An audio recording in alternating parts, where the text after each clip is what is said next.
जरा सोचिए, आप अपने घर से सैकड़ों किलोमीटर दूर जाते हैं पढ़ने के लिए, अपने साथ अपने सपनों को लेकर, माँ बाप की उम्मीदों को लेकर, अपना एक बेहतर भविष्य बनाने को लेकर, और एक दिन सिर्फ इसलिए कि आपकी शक्ल अलग है, आपकी पहचान अलग है, आपकी मातृभूमि अलग है, को लेकर आपको मौत के घाट उतार दिया जाता है। यहाँ पर सवाल ये नहीं है कि एंजल चकमा की मृत्यु कैसे हुई, यहाँ पर तो सवाल ये उठता है कि हमने उनको मरने कैसे दिया। हम उत्तराखंड के वासी, हमने कैसे उन्हें मरने दिया, ये सोचने योग्य बात। जी नमस्कार साथियों, मेरा नाम मयंक है और आज इसी मुद्दे पर मैं आपके सामने बात करूंगा।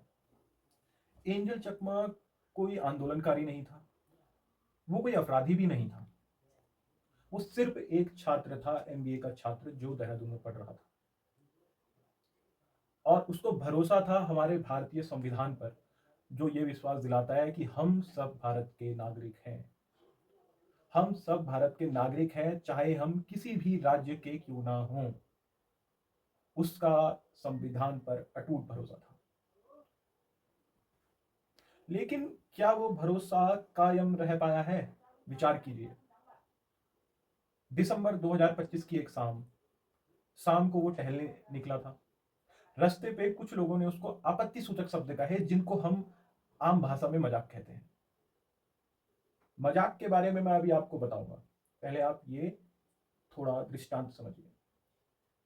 उन्होंने उनसे मजाक करा, एंजल चकमा को बुरा लगा, एंजल चकमा ने विरोध किया, विरोध बहस में बदली, बहस झड़प में बदली। उसके बाद एंजल को आई गंभीर चोटें, उसके बाद वो अस्पताल में भर्ती किए गए, दवाइयां शुरू हुई, आईसीयू में भर्ती किया गया और एक लंबे अपने इलाज के चलते आखिर वो अपनी जिंदगी की जंग हार गए। अब सवाल ये उठता है कि ये मात्र एक झगड़ा था, ये मात्र एक बहस थी, ये मात्र एक झड़प थी, या एक मानसिकता का परिणाम है जो हमारे समाज में पनप रही है। वह मानसिकता जो हम किसी इंसान को उसकी पहचान किसके आधार पर करते हैं? उसकी शक्ल के आधार पर, उसके क्षेत्र के आधार पर, उसकी जाति के आधार पर, उसके रहन सहन के आधार पर। फिर हम कहते हैं ये सिर्फ एक मजाक था। हम आम बोलचाल में भी कहते हैं अरे मैं मजाक कर रहा। लेकिन अगर ये मजाक किसी की गरिमा को ठेस पहुंचा रहा है तो क्या ये मजाक है? अगर ये मजाक किसी को डर का माहौल में रहने को मजबूर करता है तो क्या ये मजाक है?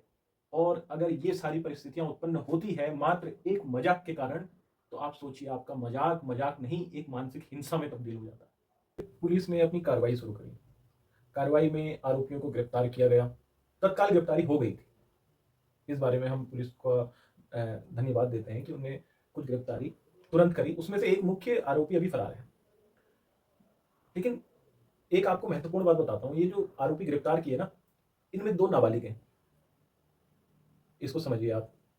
और दूसरा, पुलिस कहती है कि हमें अपनी कार्रवाई में कोई रेशियल मोटिव नजर नहीं आता। अब आप विचार करिए, क्या किसी को गाली देना कम है? चलिए गाली मान लिया, गाली छोटी चीज है, हम बोलेंगे चलो गाली आम बोलचाल में लोग बोल देते हैं, बट गलत है। क्या किसी को पहचान के आधार पर मोटिव बनाना, उसको प्रताड़ित करना सही है? सोचिए, आप खुद सोचिए। और एक बात और, क्या किसी की हत्या का इरादा सिर्फ हथियार से सिद्ध होता है? भाई आपको इन तीनों चीजों को तो एक बार देखिए, फिर आप बताइए कि इसमें रेशियल मोटिव आपको नजर नहीं आता। तो सोचिए, अगर कानून हमारे समाज की सच्चाई को नहीं देख पा रहा है, वो नहीं देख पा रहा है जो प्रत्यक्ष सभी नागरिकों को दिख रहा है, तो क्या ये न्याय अधूरा नहीं रह जाएगा? ये प्रश्न उठता है। आखिर पुलिस किस साक्ष्य की तलाश कर रही है जिसके आधार पर वो इससे रेशियल मोटिव बना सके? अगर कानून समाज की सच्चाई को देखने के लिए आंखें बंद कर रहा है या देख नहीं पा रहा है, तो इसका अर्थ तो ये होगा कि न्याय ही अधूरा रह जाएगा। और न्याय अधूरा रह गया तो फिर से सवाल उठता है, क्या फिर कोई संविधान पर, हमारे कानून पर भरोसा करने को तैयार रहेगा? विचार करने योग्य। एंजल चकमा की मौत ना सिर्फ एक मौत नहीं, एक संदेश बनकर उभर रही है। और पता है आपको संदेश क्या है? कि आपकी शक्ल के वजह से आपकी जान जा सकती है। जी, इसको अपने दिमाग में बैठा लीजिए, ये मामला गंभीर मामला है। आज एंजल चकमा था, कल किसी और स्टेट में किसी के साथ हो सकता है, अगर हम इस मानसिक विचार से उभर नहीं पाए। आज उत्तर पूर्व के छात्र सवाल पूछ रहे हैं, क्या हम सुरक्षित हैं?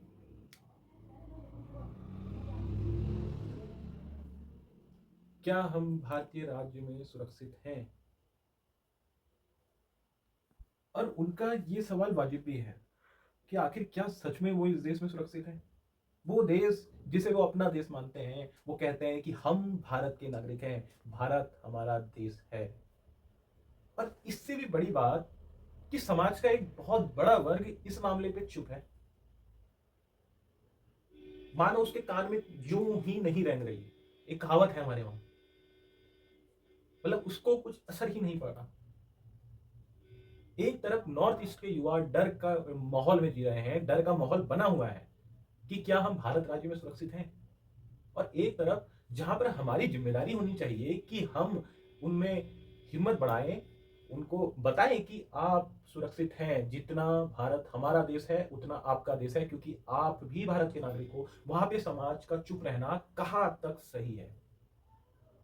जी, आपको अपनी आवाज उठानी चाहिए अपने देश के लिए, क्योंकि सबसे बड़ा अपराध अपराध करने से कहीं ज्यादा अपराध पर चुप्पी बनाए रखना होता है।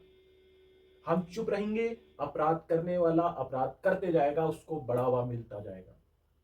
अपनी आवाज उठाइए। आपकी आवाज को संविधान अधिकार देता है। आपकी आवाज में वो ताकत है कि आप इस पूरे देश को एक अच्छा राष्ट्र बना सकते हैं, एक ऐसा राष्ट्र बना सकते हैं जहां पे अलग अलग क्षेत्र के लोग साथ मिलकर रह सके और मित्रतापूर्ण भाव के साथ रह सके। अभी भी रहते हैं। ये बिल्कुल मैं नहीं कह रहा हूं कि भारत में ऐसी स्थिति हर जगह है, पर कुछ असामाजिक तत्वों के द्वारा, कुछ असामाजिक तत्व ही हैं वो लोग जो इस प्रकार के कृत्य करते आ रहे हैं और हमारे देश का नाम खराब कर रहे हैं। हमारे हमारे साथी राज्यों, मित्र राज्यों के साथ हमारे संबंधों को बिगाड़ रहे हैं। हमें आवाज उठानी चाहिए इनके खिलाफ। हमें सतर्क रहना चाहिए कि अगर हमारे समाज में अगर कोई व्यक्ति ऐसा कोई भी कृत्य, ऐसी कोई भी बोलचाल में इस्तेमाल करने वाली भाषा का उपयोग करता है, तो आप उसको टोकिए। आप हमेशा टोकिए। कि हमें जागरूक रहना चाहिए। अगर कोई व्यक्ति किसी के प्रति अगर कुछ आपत्तिजनक बोलता है समाज में खड़ा होकर, तो हमें उसको टोकना चाहिए, हमें उसको समझाना चाहिए। तो देखिए, हमें ना सबसे पहले अपनी भाषा में सुधार करना होगा, क्योंकि भाषा में सुधार होगा तभी समाज में एक अच्छी सोच व्याप्त होगी। लोगों को पता चलेगा कि हमें कैसे किसके साथ व्यवहार करना है, कहाँ पे किसके लिए कैसे शब्द बोलने हैं।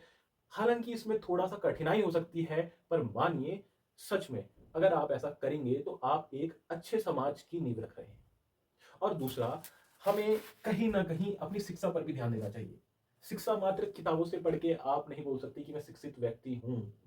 आपको ऐसा शिक्षित व्यक्ति बनना है जो दूसरे की भावनाओं को समझे, जो संवेदनशील हो, जिसमें दया का भाव हो, जिसमें करुणा का भाव हो।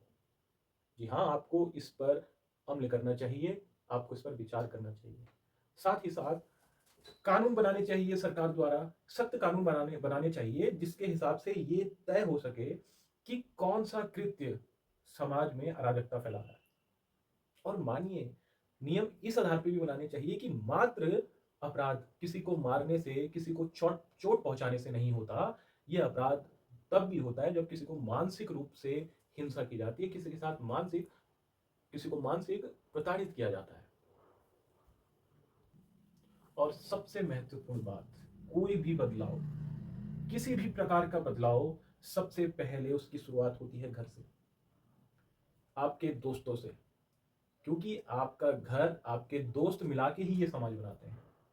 तो कृपया कोशिश करिएगा कि अगली बार कोई किसी का मजाक बनाए तो सतर्क रहिए कि कहीं वो किसी की भावनाओं को ठेस तो नहीं पहुंचा रहा। देखिए, सबसे महत्वपूर्ण सुधार ना आपके घर से शुरू होता है, आपके फ्रेंड सर्कल से शुरू होता है। तो आइंदा से आप ध्यान रखिए कि अगर आपके घर परिवार में या आपके दोस्तों के समूह में कोई भी समुदाय के प्रति या किसी व्यक्ति विशेष के प्रति भी अगर मजाक हो रहा है तो आप सतर्क रहिए। ये उस टाइम आपको हंसी दिला सकता है, थोड़ा आपका डोपामाइन रिलीज कर सकता है मजाक के लिए, लेकिन ये दीर्घकालिक में बहुत ही खतरनाक सिद्ध होता है, जिसका परिणाम आप देख रहे हैं। ये सब मजाक के ही चलते हुआ था। इस समाज में जो भी ऐसी प्रवृत्ति है, सब मजाक के चलते हुए। तो जरा विचार करिए और सुधरने की कोशिश करिए। मैं भी सुधरने की कोशिश करूंगा, हर कोई सुधरने की कोशिश करेगा, क्योंकि मजाक हमारी आदत है। पर यह मजाक किसी को ठेस पहुंचाना नहीं चाहिए। साथियों, एंजल चकमा की मौत हमारे लिए आखिरी चेतावनी है। अगर हम आज भी किसी इंसान की पहचान उसके क्षेत्र के आधार पर, उसकी भाषा के आधार पर करते रहें, तो आप सोच सकते हैं कि हमारा भविष्य क्या होने वाला है। ये वीडियो बनाने का मेरा मकसद ना ये नहीं है कि मैं किसी समुदाय विशेष के खिलाफ इस वीडियो को बना रहा हूँ या किसी समाज के खिलाफ इसको बना रहा हूँ। मैं इसको बना रहा हूँ हमारी सोच के खिलाफ। मैं इसको बना रहा हूँ ताकि हमारी सोच विकसित हो और हम एक बढ़ते राष्ट्र, एक विकसित राष्ट्र, एक खुशहाल राष्ट्र की ओर बढ़े। अगर आप मानते हैं कि भारत की जो एकता है वो भारत की विविधता में है, भारत में हर राज्य में अलग अलग लोग रहते हैं पर वो सब एक हैं, सब भारत के नागरिक हैं, अगर आप इसको मानते हैं, अगर आप संविधान पर विश्वास करते हैं, तो यकीन मानिए आपको इस वीडियो पर विचार करना चाहिए। और मेरा अनुरोध है कि आप इस वीडियो को ज़्यादा से ज़्यादा शेयर करिए ताकि लोगों को समझ में आए कि हमें मूलभूत तरीके से अपने विचारों को परिवर्तित करना होगा।